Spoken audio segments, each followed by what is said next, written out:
Hey there, let's talk about tools.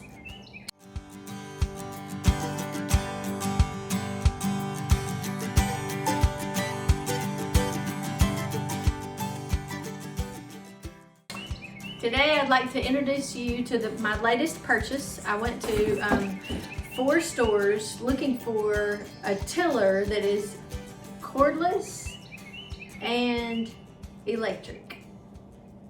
Electric cordless tiller. I know, that sounds really weird. It did to me anyway. I thought, good golly, surely there's not such of a thing.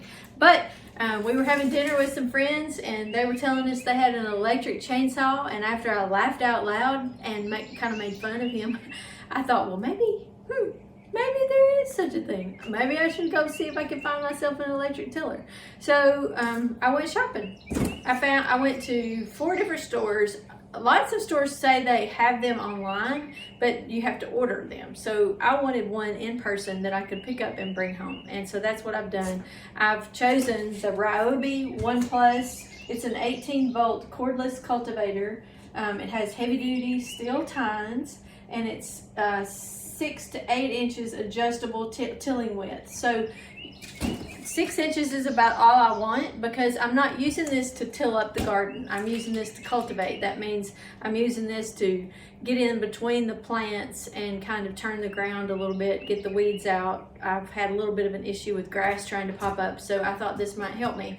And the reason that I decided to go with the cordless electric tiller this year is because, number one, gas prices are ridiculous, and you have to put gas in a gas tiller, right?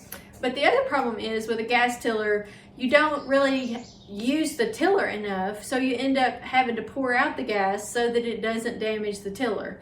And then the third reason was, for me, I didn't want to mix gas and oil and have to do all of that. My husband typically does all of that if it has to be done, and I wanted something that I can go and get in the garden even if he's not here. If he's out working and I want to go till up the garden, I want to be able to just go do something.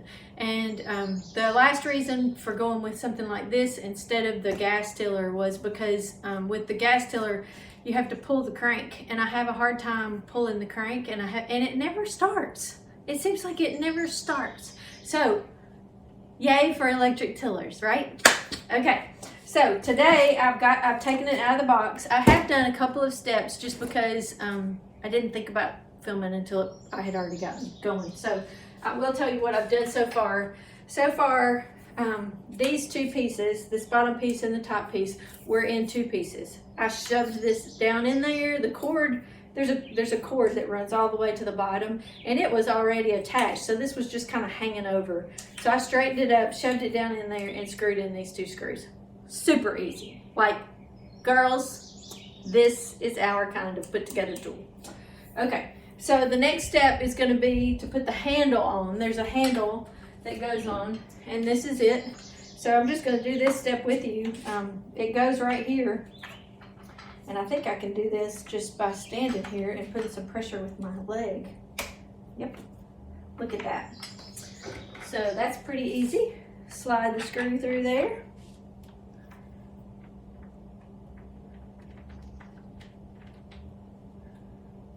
I love this for women because men are so much stronger, or my husband is stronger. I don't know if all men are, but my husband is stronger. And I love the fact that I can do this by myself and I don't have to wait on him to get home to help me. So, and then the other thing is to put the tines on. Let me show you the tines. They are simple little tines that will do a great job digging up the dirt, and they'll kind of face each other. So this is kind of what it will look like on the actual tiller. They'll face each other, and then they'll rotate and turn through the dirt and chew it up. So we're just going to slide these on.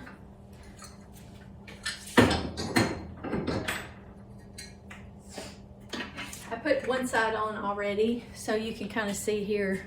These are already on, and they've got a pin holding them in place there. So that's what I'm going to do here. I'm just going to do the same thing on the other side. I did have a little bit of a hard time figuring out which way they go, but if you look at the shape of this and the shape of the tine, it's not that hard. Okay, see here, the shape is a little bit, you can see there's a circle and then there's a flat spot on the bottom. So you just have to find the flat spot here and slide it on there. See how easy that is?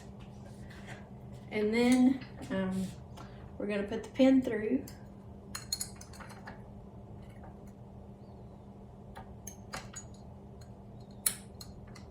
And voila, that bad boy is put together.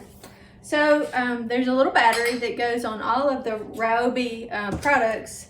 Actually, I'm pretty positive you can take the battery and use it on the different products. So if you get a battery with this one and then you decide to buy the hedge trimmer or whatnot, you can use the same battery across all their products. So this is where the battery will go.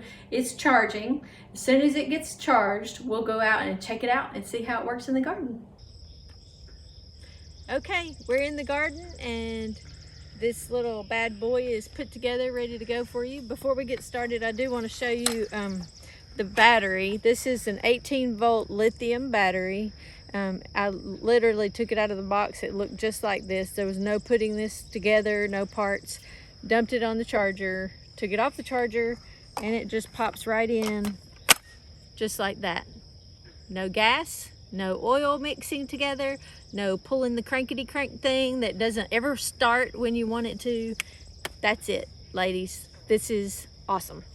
Okay, so there's a couple of things here. This left to right button just really unlocks the tiller so that it will start. It's a safety mechanism. And then there's a button here on the top once you get it started that you can move it forward and it changes your speed of how fast the tines move.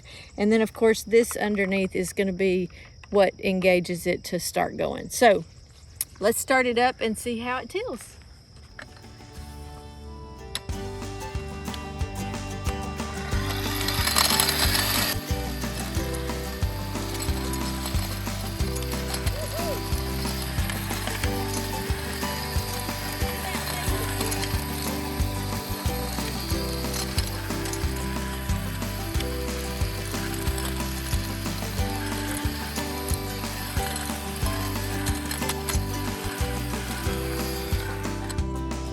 Totally manageable.